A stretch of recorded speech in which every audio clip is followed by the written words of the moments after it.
Right, hello Year 11, welcome to another video following our lesson today. Today we're going to be looking at polymer exam questions, and I've sent you a link to these polymer exam questions. You can see this has all been scrunched up in my pockets, but such is life. We're going to go through these. What I'm taking in with my knowledge with polymer exam questions is there are two types of polymers. There are ones called addition, and there are ones called condensation. Addition polymers are where you take a lot of alkenes, N-alkenes, and you end up with a curved bracket with two carbons in, arms going across. And if this was X, Y, Z and W, you would have X, Y, Z and W there, and you'd put a little N down there. So addition polymers from alkenes, from cracking, from crude oil, so definitely alkene related, from unsaturated to saturated. That's the world of addition polymers. And then you've got condensation polymers, which are more tricky, but AQA don't really go into them that much. And condensation polymers are typically where you have something like this called a diol. So it's an alcohol on both ends, and you have a dicarboxylic acid, also known as a dioic acid. So we'll be seeing that today in the questions.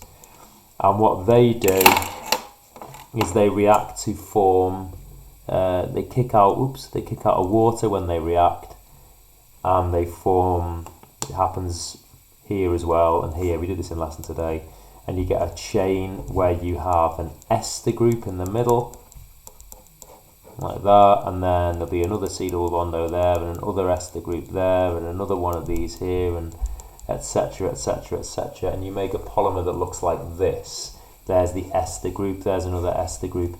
It's called a polyester, and you make water as a byproduct. So these are the ideas I'm going in with today.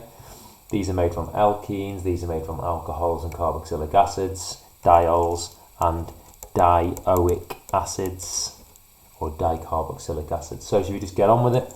Let's go and see what sort of questions they ask us, because I want you to realise it's not a huge part of it, but it is important. This question is about monomers and polymers. So in both types of polymerization, we start off with monomers, single parts, and we make a polymer. In condensation polymerization, we have, in this case, two different monomers making a polymer. All right. Monomer is like the building blocks, and the polymer is the chain at the end. Many molecules of compound A join together to form polymer B. Complete the displayed formula equation which represents this reaction. Now this looks like quite a complicated looking molecule. In fact, I can see an ester group down here, but what I'm really focusing on is what's happening in this reaction. These molecules look exactly the same. Nothing really changes. The only bit that changes is it appears that these two carbons here grow arms out to the side. This is classic addition polymerization. Complete the displayed formula which represents this reaction. So this is an idea of a double bond opening up there, because it's an alkene. It's this that opens up and makes the polymer, and you need to put an N down there, and then you've drawn it. I knew I need to put an N over here because there is an N over here, and all reactions need to be balanced. So it was 1 mark for this bond and 1 mark for the N. What type of polymer? Well, it's alkenes forming a polymer. That means we're in addition. Alkenes addition. All right. So next I've got a question about polymers. Chloroethene. It's a question about polymers, and they've got chloroethene. So this is going to be addition polymerization. Chloroethene can be used to make an addition polymer called polychloroethene. This is chloroethene, and there's its double bond, which will open up to form the polymer. Draw a circle around the functional group on the displayed structural formula. So it's the double bond C there. You could include the two carbons in there as well. So you could do that. Either of those would be accepted. This is the bit that allows chloroethene to produce an addition polymer. Complete the equation for the production of polychloroethene. So what we do, there are always 2 carbons in here, the 2 carbons that would have been on the double bond. You give it arms, you put a bond in between, and then you put everything else in the same place as it was in the monomer. Put an N down at the bottom, 1 mark for the N, 1 mark for the arms, 1 mark for the single bond in the middle. That sort of idea anyway. The amino acid, now we haven't done amino acids yet, but they are a naturally occurring polymer. The amino acid beta-alanine has this formula, NH2CH2CH2COOH. Well, there's a carboxylic acid on one end, and there's a little NH2 group on this end. It polymerizes to produce a polypeptide. Now we're doing this next lesson, and a small molecule. Name the small molecule produced. Well, it's a condensation polymer. That small molecule will be water, H2O. We'll do this next lesson, but naturally occurring polymers are condensation polymers. It does say name, so actually technically I should really write water rather than give its formula. Okay? So this is something we'll look at next time, but if I was to go back to my summary, naturally occurring polymers are over this side. So that's your proteins, starch, whatever, all of them. Right, question 2. So where's it going now? I'm looking for page 3 of 4. Here we go. Oh, and here we go.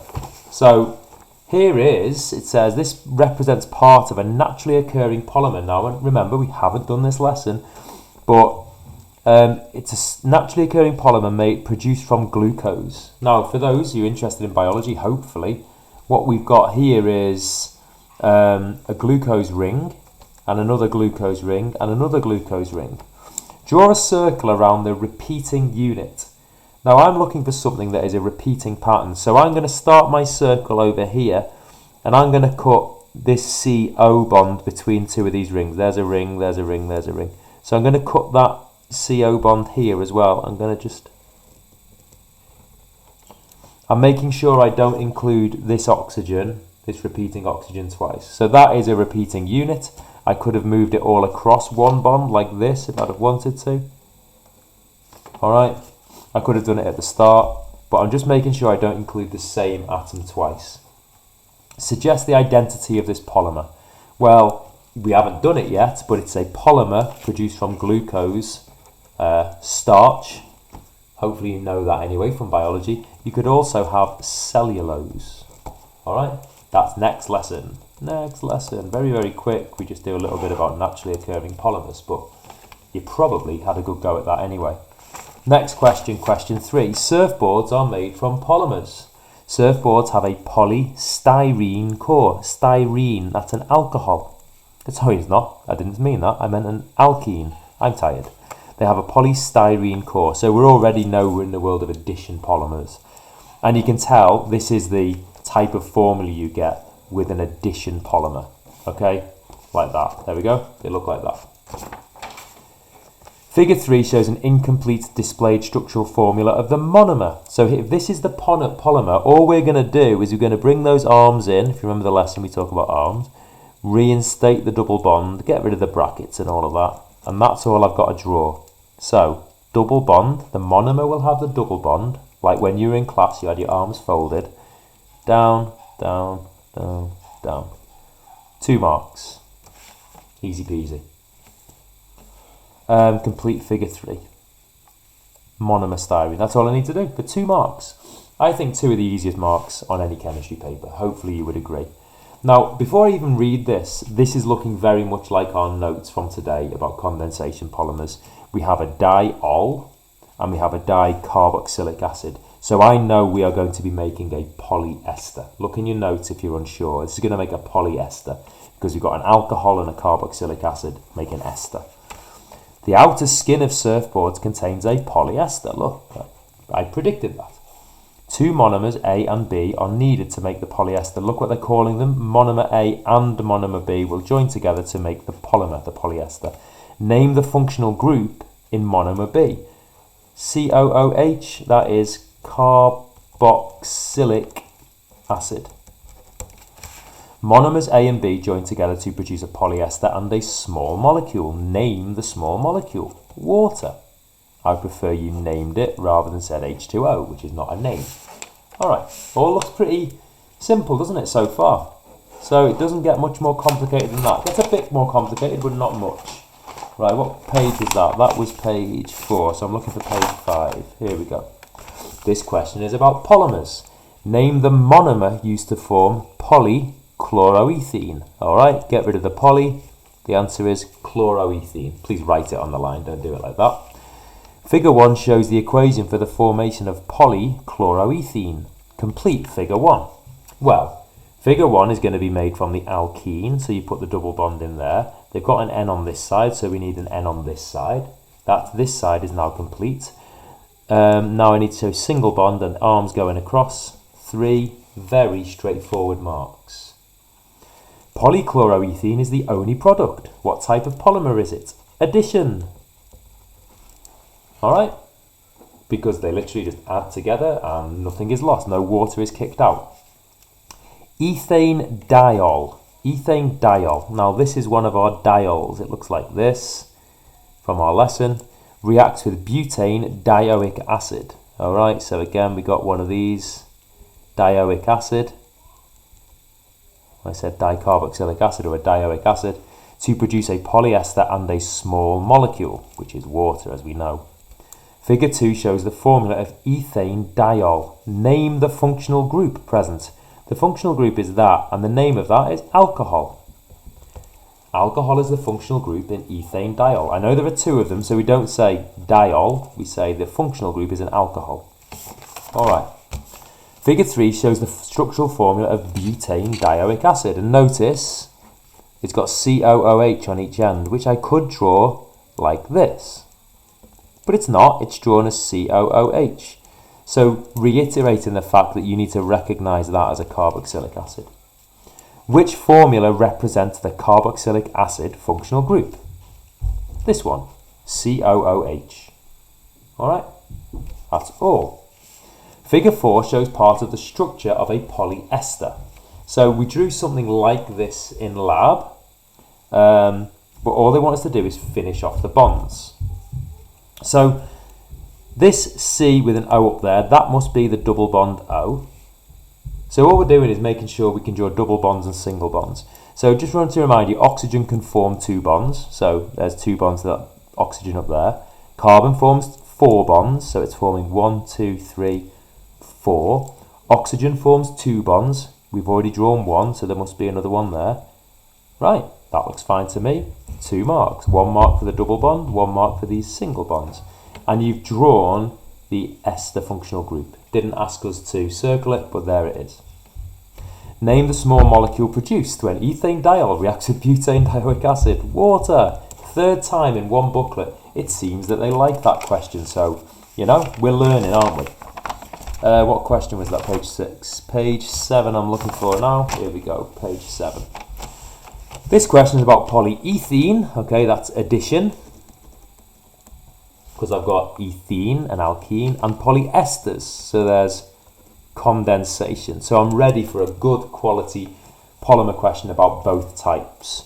Polyethene is produced from ethene. Figure 1 shows part of the displayed structural formula equation for the reaction. And what we've got here is, okay, N. So I'm going to put my N down there for 1 mark. The double bond will turn into a single bond, and then I've just got to complete all of these bonds. Just make sure you don't miss anything out in these questions. They're so easy, but I suppose under a bit of pressure they're easy to miss as well. Alright, now just looking at these, they're very, very much what we were doing in class today. We've got a monomer being represented by a rectangle, a CH2 and then an OH. So there's an OH and an OH on the end. This is my diol. Monomer B is this is my dioic acid. There's COOH there, there's COOH there. Monomer A can react with monomer B and with monomer C. So let's have a look at monomer C, because this is different. So we've got monomer C, which you've not seen before, but it's a rectangle with C double bond O, Cl. Okay. So apparently monomer A and monomer C can also react to form a polyester. Alright. Draw a circle on figure 3 around the alcohol functional group. Oops, I've already done that. So there, I've drawn a lot of circles on that, but there's the one I'm using to answer. I would do that. In this case, that's what I want them to mark. Complete the table below to show the formula of the small molecule produced when A reacts with B. Well, this is a diol and a dicarboxylic acid, so that's going to be water. We know that's produced. The small molecule is water, and it asks for the formula this time. And this is the first harder question that we've seen, really. It asks, what will the small molecule be when these two react? So I'm going to just draw this out. Some of you might have worked it out already. Let me represent my diol like that. And then I'll draw this molecule over here. It's actually, in A level, it's known as an acyl chloride. Alright, and it's got a chlorine there and a chlorine over here. And, of course, this would carry on and on and on. To make an ester, when these join together, it says that they form a polyester. So to make an ester, I need to get rid of that H and that Cl. If I get rid of this HCl, like this, scribble, scribble, scribble, scribble, scribble, that will leave an ester. That means that what is lost is HCl. Now, of course, that's the hardest question we've seen so far. So I'm not particularly bothered if some of you find that a little bit more challenging. It's an application of knowledge question. It's not on our specification, but it's just applying your knowledge, realizing that you're going to lose this H and this Cl when you form a polyester. So no panic if you've done that. Look, notice how many marks are going if we just understand very straightforward stuff. Right, this question is about polymers. Polyesters, so condensation polymers, are produced when monomers join together. Oh my goodness, not again. Name the small molecule lost. Water, and it said name. You're noticing that's quite a common question, isn't it? Okay, polypropene, that's an addition polymer. We can tell by these brackets and the fact there's ene in there. Is produced from propene. So yet again, we get N, so we do N down there, single bond, CH3, H, H, H. Making my H's look less like N's and more like H's. There we go. 3 marks. Just checking I've done everything. All the bonds are shown, the N is shown. Yes. Right. What we got here then is a slightly long-winded question, and I'm not going into it in too much detail, but I want to show, it says polymer fibers are used to make firefighter uniforms. The table below shows some properties of 2 polymer fibers. Evaluate. Now in your mocks you had an evaluate question and it went pretty badly. What we have to do is compare each of these rows and say something about them in terms of their suitability for firefighter uniforms. Okay, so you've got to have a good imagination about what a firefighter uniform would be like and why these bits of information, how they help us to evaluate. So anyway, what I'm going to do, I would say things like, now I've not done this question before and I haven't got the mark scheme printed. Density. So density is how heavy it is per its volume. So I would imagine a firefighter would prefer a lightweight material. So I would say polypropene is less dense than polyester, which would be an advantage as a firefighter because your clothing would weigh less for the same amount of clothing, making it more easier to move around. All right, something like that. Okay. The melting point. The melting point of polyester is much higher than the melting point of polypropene. It's an advantage to have a higher melting point because they're going to be in incredibly hot working conditions, and polyester is less likely to melt on the firefighter. That would obviously be a disaster. So I would write something along those lines. The flame resistance of polypropene is poor and the flame resistance of polyester is good. So a polyester would be more suitable for a firefighter's uniform because typically they're in contact with flames. Right, so I'm just going to say who's winning each round. They're winning this round, they're winning this round, they're winning this round. Water absorption. Firefighters use a lot of water. So you don't really want to get soaked in water and then your uniform to become very, very heavy. polypropylene has got low water absorption, which would be a benefit.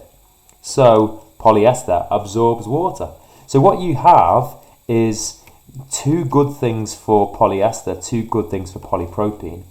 However, I think, judgment, evaluate, I think that it's more important to be flame resistant and have a high melting point than it is to be low density and low water absorption. So I believe that polyester is the best. I talked about each column, each row, and I made a conclusion. I had to make a judgment. Look, this was good for two things, this was good for two things, but I think it's more important that you don't set on fire when you're a firefighter. Right then, last couple of pages. We're nearly there. Lots of tick box stuff. 9, 10, 11, 12. Right then, let's go with question 9. The polymer polyvinyl chloride is non-biodegradable. This is a short section of PVC molecule. PVC is produced from a monomer that contains 2 carbon atoms. Complete the structure. So what I'm looking for is a repeating pattern every 2 carbon atoms, and here it is. It goes HCl, HCl, HCl. All right, there it is. There's the repeating pattern. Of course, it could also repeat like that way round, but I'm going to go like this. The monomer would therefore have been HCl, double bond, H, H. Do I need to put an N in there? No, I don't. They just want the monomer, not lots of monomers. Monomer A and monomer B react together to form polymer C. Here's monomer A. Look, this is our carboxylic acid, carboxylic acid. That's a dicarboxylic acid. This is a diol. This is a polyester. The displayed structures of monomer A and monomer B and a short section of polymer C are shown in figure 3. The functional group of each structure is shown in a box. Yes, carboxylic acid here, alcohol here, and ester here. Complete the table below. Okay, monomer A, carboxylic acid. This is obviously a dicarboxylic acid. Monomer B, alcohol and alcohol, and this is ester. Fairly straightforward. Another big question in a minute. Let's do this one first. Draw the bonds to complete the displayed formula of ethene and polyethene. Yet again, the same question. Ethene, double bond. This means lots of ethenes. They've already included the N, so I need to do single bond, arms out to the side, and complete all the single bonds. Easiest 2 marks on the paper. Polyesters are made by a different method of polymerization. Yes, condensation polymerization. The equation for the reaction to produce a polyester can be represented below. So you've got N lots of the diol and N lots of the dicarboxylic acid produces the repeating unit there with an N and 2N H2O. Okay. Compare. Compare is similarities and differences. Compare the polymerization reaction used to produce polyethene with the polymerization reaction used to produce a polyester. Well, you can have a look at the mark scheme. I haven't printed it off, but let's do polyester, polyethene. I'm not sure this is the best way to go about it. Okay, I would write things like the polyester is a condensation polymer, whereas polyethene, and I would use the word whereas, polyethene is an addition polymer. Compare the polymerization reaction. When polyester is formed, there are no other products, just the polymer. However, when polyethene forms, you get H2O is produced. All right, that's the condensation bit. I would say the monomers in polyester are alkenes only, whereas the monomers in wrong way around. Oh, I'm getting these the wrong way around. Sack all that off. I'm absolutely messing that up. I'm glad you've been. I didn't realise I'd written them this way around. Man's a fool. Right. Polyethene. I can imagine some of you, I know exactly which ones of you are now shaking your heads at your computer screen. Polyethylene. Right, this one is addition. This one, I got muddled up here, is condensation. This one is made of alkenes only, so only one functional group. One functional group. Polyesters are made of two different monomers, a diol and a dioic acid. Polyesters produce a small molecule of water, whereas these don't. And I would word it like that. I wouldn't lay it out like this. I would use words like whereas polyethylene doesn't have any other products apart from the polymer. What else could I say? Polyethylene has unsaturated monomers, whereas polyester has what would I say here? Polyethylene is made of unsaturated hydrocarbons. Maybe I could do that. It's made of hydrocarbons, whereas these polymers are not hydrocarbons because they've got oxygens. I think that's enough comparison. So compare. I'm not making a judgment. I'm just comparing. Okay, wipe your brain. You didn't see me muck it up. You didn't see me muck it up. You didn't see me muck it up. Right, it's nearly done. One take in it. See, people who are more bothered about this would edit this video. I'm not going to do that because I just want it done. Right, question 9. Polypropene is produced from propene. It's an addition polymer because you can just tell it's made from an alkene and you can tell from the name. There's propene. Table 2 shows some information about the elements in one molecule of propene. Oh my goodness, this must be foundation, right? Name of the element, carbon. Name of the element, hydrogen. Number of atoms in one molecule of propene, 1, 2, 3. 1, 2, 3, 4, 5, 6. Well, that's foundation papers. Which structure is the repeating unit of polypropene? I'm looking for that, but with arms and a single bond. HCH3, HCH3, it's that one. Polypropene is produced in 3 stages. Stage 1, you separate large alkane molecules from crude oil. So that's fractional distillation, cattle. Stage 2 produces propene molecules from large alkane molecules. That's cracking. And then joining many propene molecules together is called polymerization. What does the question ask me? Oh, right, that. Stage 1, separating the alkane out, fractional distillation, that's that goes there. Stage 2, cracking is there. Stage 3, polymerization. Nearly there, guys. A molecule of hexene, that's what I called you guys, deal with it. A molecule of hexene contains a carbon, double carbon-carbon bond, hexene. Many hexene molecules join together to form polyhexene. Which 2 words describe a hexene molecule? Right, okay. Hexene is an alkene. Yes. Is it a catalyst? No. Composite element monomer. That whole question there is proper foundation level. Am I done? 12 of 24. The rest must be the mark scheme. Thumbs up, like and subscribe. Ha, jokes. But at least like it. Because I'm putting in the effort, innit? Alright, nice one everyone. See you on Friday. Bye.